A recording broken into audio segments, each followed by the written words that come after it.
Well,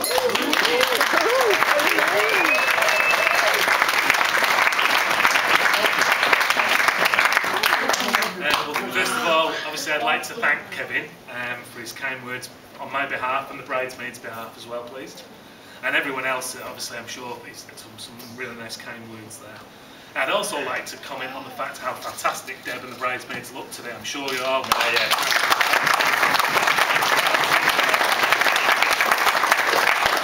Now, Kev's already mentioned that we've known each other for 30 years from school, and he did say from first year at school. He didn't give any details there. Although we were acquaintances then, we actually became friends after a fight, of all things. My one and only fight at secondary school, caused by our brothers, one of which is here, bragging about us. They got us into a fight. Now, who won? I can hear you all ask. My nan won. She dragged us apart, no doubt. So, over those 30 years, as Kev said, there's often been long periods where we, maybe in some years, where we don't see that much of each other. We touch base, as often happens with school friends. But it's a testament to what a fantastic guy Kev is, that whenever we do get together, even when it's been 12 months or whatever, that within a few minutes, it's as if no time's passed. And we're right back at school, yeah, drunk. The school's only Hell's Angels, albeit on 30-mile-an-hour mopeds, where we used to ride around Manchester at a dizzy 29 miles per hour. But today's about Deb and Kev, obviously. And again, Kev's mentioned that a couple of times. He reminded me recently of how they got together when their eyes met across a crowded webpage, if you know what I mean. And also the fact Deb cancelled the first date at short notice, but Kev persevered, and with careful planning, obviously the rest is history to today. Kev's, as you may, anyone who saw Kev arrive this morning 15 minutes before the ceremony would know, Kev's not always that good at planning. Of all that's why my boss isn't here. Yeah, of all the examples I could give, one particular one strikes to mind. Back in probably the late 80s, Kev organised a bit of a boys' night out. We were kind of 18, 19, 20. I've got to say we're over the legal age, haven't we? A place called Carriages in Droylsden. It was a place where Kev worked, so I was very familiar with the place, so it was an easy venue to organise. The night went very well, drinks were flowing, plenty of ladies around, always good for a group of guys, until it surprised us all when this tall stripper came out. What was it called? Well, you've got it. Darren. He proceeded to dance around the room, stirring drinks with something I'd never seen dangled in a glass bottle. So yes, that's right, it was ladies' night, so well planned, Kev.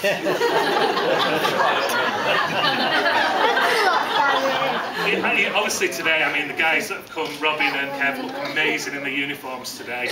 So smart, I'm so jealous, you look so fantastic. We're just glad Michelle didn't put hers on because she's got more medals. But Kev's always had a passion for flying and aircraft, and the RAF through his career in that.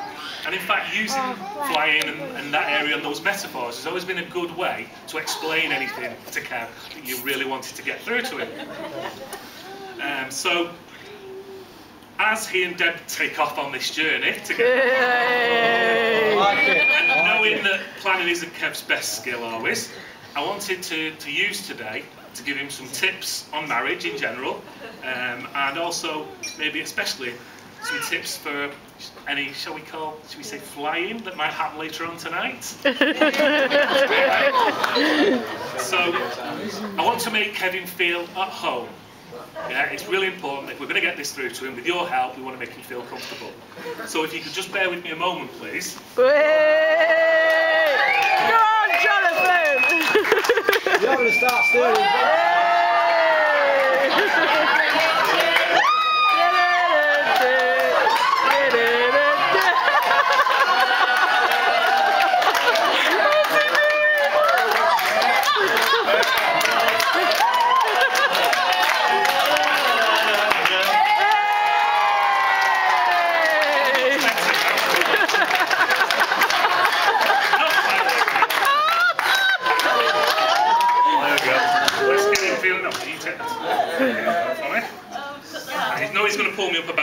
judges on this. I never have been in a parachute race.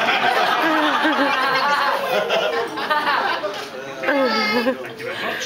So, bear with me while I get my last piece of face furniture off. Thank you very much. Need to feel the part, don't you?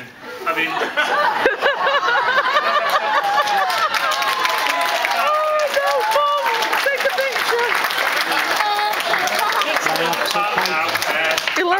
Kevin, take a picture. Having flown with him and whatnot. So, what I want to do now really is squadron leader Walton is to take you on a route. Can I just get up there? But I need to take you on a kind of a bit of a journey, and we're going to go through a bit of a briefing about what's going to happen later. We would have done this on our own, but there's obviously no time now, so.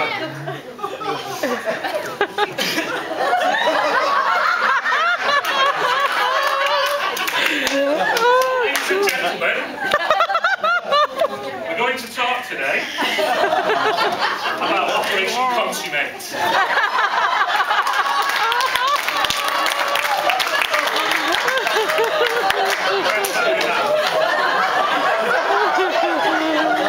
I hope I'm paying attention there now.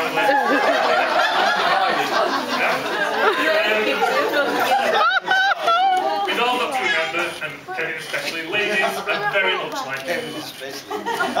And as all pilots know, you can't be a nice great bodywork, nice paint job, responsive controls.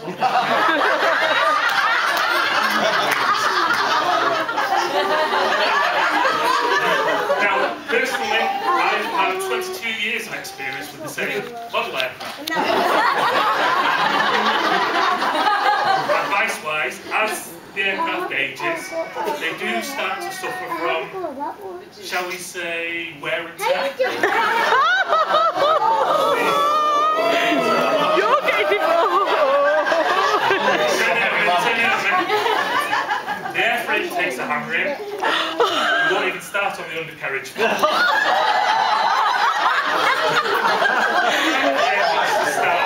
And they spend more time in the hangar than in the air. Just remember, Kev, you can't get spare parts from the same website you bought from the aircraft.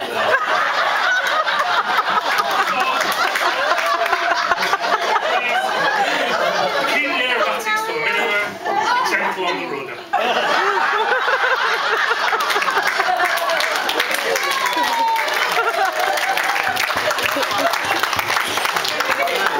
So, every successful mission, Kevin, as no doubt you know, starts with pre-flight checks. Now, many of you out there probably think that pre-flight checks are just a waste of time. You want to get in there, get your hands on the joystick, throttle up the engines, and you'll end up firing weapons before you even leave the airplane. Let me assure you, 10 out of 15 minutes preparation time will lead to a smooth passage and a happy passenger.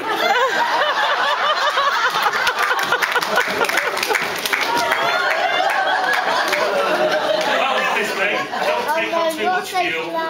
We don't want the mission to end in a flop.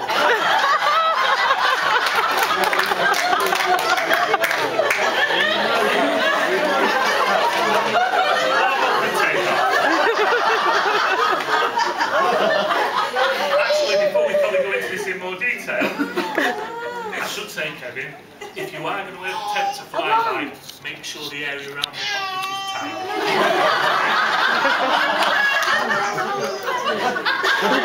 Yes, back to normal containers. As I've alluded to before, you can't just jump into the pilot's seat, twiddle a few knobs, pull a couple of levers, crank furious in the priming handle. Oh no, mate, that's not going to work. If you try that, she'll deploy countermeasures. Namely, the old cold shoulder, or all you'll see for the rest of the evening is the back of her head.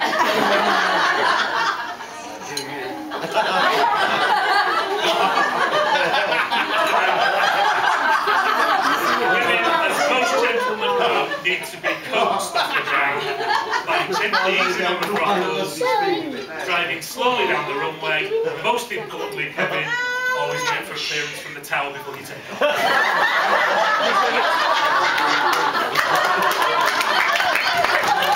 A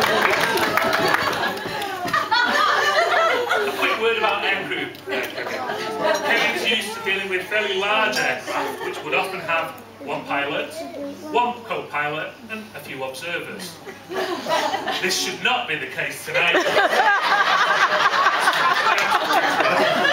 If it does, you may end up flying solo.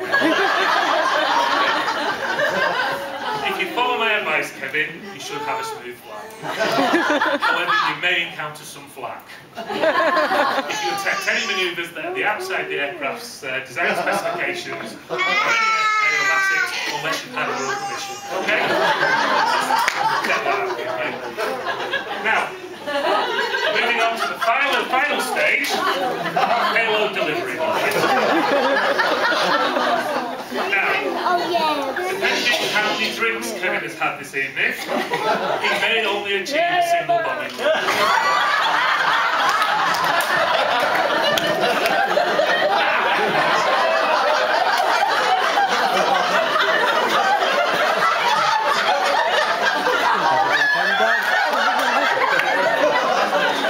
He's quite a young chap, so he may do two. The chances of him doing a third run without running out of fuel are slim to none.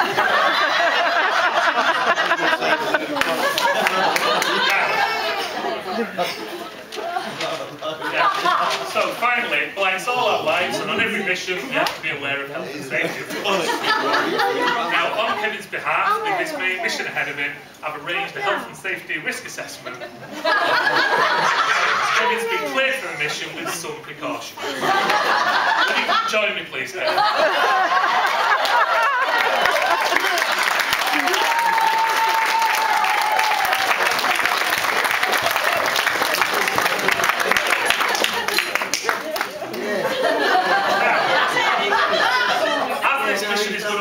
Probably working in low light levels, visibility is obviously a problem.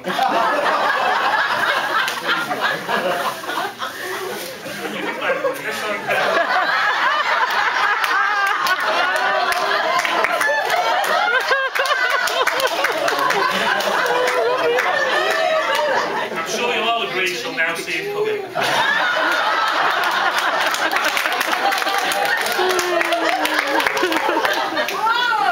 Now, during the mission, things could get quite furious, and obviously foreign objects in the eye is the big problem. All protection from flying objects, and of course some safety goggles.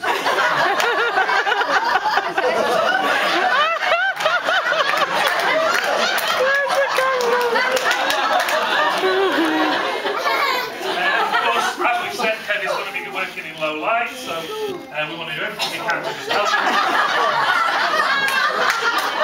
Elaine! Elaine! You're saying something there.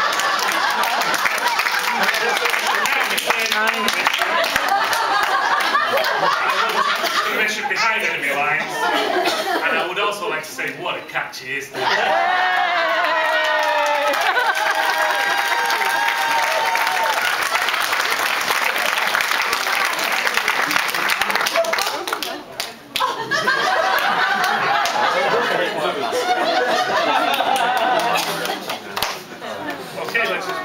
To say as a fantastic meal or not we've had today, again I'd like to propose a toast to Deb's parents.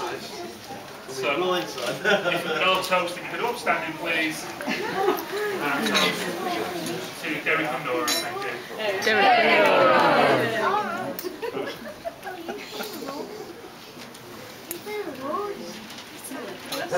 Follow that.